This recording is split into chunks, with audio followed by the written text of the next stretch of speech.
BRS party అధినేత తెలంగాణ తొలి CM KCR హయాంలో సింగరేణి సంస్థ కోసం కార్మికుల సంక్షేమానికి ఎన్నో కార్యక్రమాలు చేపట్టామని టీబీజీకేఎస్ గౌరవ అధ్యక్షురాలు ఎమ్మెల్సీ కవిత తెలిపారు. ఈ మేరకు సింగరేణి గుర్తింపు సంఘం ఎన్నికల్లో కార్మికులంతా ఆత్మసాక్షిగా మరోసారి టీబీజీకేఎస్ ను గెలిపించాలని పిలుపునిచ్చారు. సింగరేణి సంస్థ ఎదుగుదలకు సంస్థను లాభాల బాట పట్టించేందుకు కార్మికుల సంక్షేమానికి కేసీఆర్ ప్రభుత్వం ఎనలేని కృషి చేసిందని గుర్తు చేశారు. బీఆర్ఎస్ ప్రభుత్వం దాదాపు 20,000 డిపెండెంట్ ఉద్యోగాలు ఇచ్చి యువతకు ఉపాధి కల్పించిందన్నారు. ఇక దీనికి సంబంధించి మరింత సమాచారం ఖమ్మం నుంచి మా ప్రతినిధి సాంబా అందిస్తారు. సాంబా, చెప్పండి.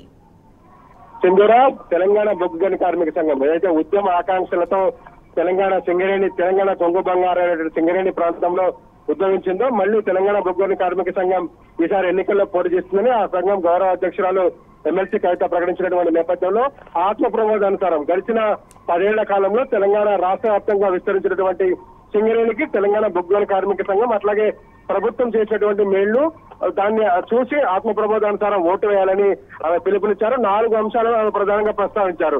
ముఖ్యంగా సింగరేణి సంస్థను కాపాడుకున్నటువంటి విధానం, అట్లాగే సింగరేణి సంస్థలో ఉన్నటువంటి కార్మికుల యొక్క సంక్షేమాన్ని తీసుకొచ్చినటువంటి విధానం కావచ్చు.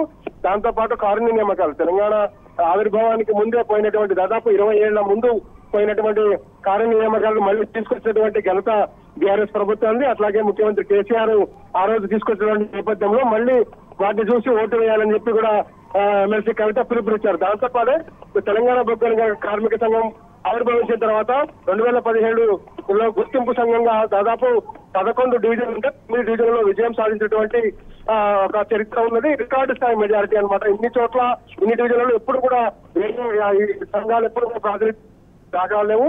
అంత పెద్ద ఎత్తున విజయం సాధించినటువంటి టీబీజీకేఎస్ ఆరోసారి ఆదరించాలి, కార్మికులంతా కూడా ఆత్మ ప్రమోదానుసారం ఓటు వేయాలని కూడా ఎమ్మెల్సీ కవిత పిలుపునిచ్చారు. దాంతో పాటే కార్మికులకు ఉన్నటువంటి లాభాల బోనస్ 18% ఉన్నటువంటి లాభాల బోనస్ ను 32% క్రమంగా పెంచుతూ పోయినటువంటి ఘనత కూడా సీఎం కేసీఆర్ గారికి దక్కుతుందని చెప్పి కూడా ఆమె పేర్కొన్నారు. దాంతో పాటు ఎవరైతే కార్మికుల పిల్లలు ఉన్నారో వారందరికీ కూడా ఉన్నత విద్యను అందించినటువంటి ఘనత, దాంతో పాటు సొంత ఇంటి కళ, ఎవరైతే సింగరేణి కార్మికులు ఉన్నారో సొంత ఇంటి కళ కోసం 10 లక్షల రూపాయల వడ్డీ లేదు, ఆ వడ్డీని సింగరేణి సంస్థ భరించి ఆ వడ్డీ నుంచి వీరిని మినహాయించినటువంటి నేపథ్యంలో అందరూ కూడా ఆత్మ ప్రమోదానుసారం ఓటు వేయాలని కూడా విజ్ఞప్తి చేశారు. సింధూరా.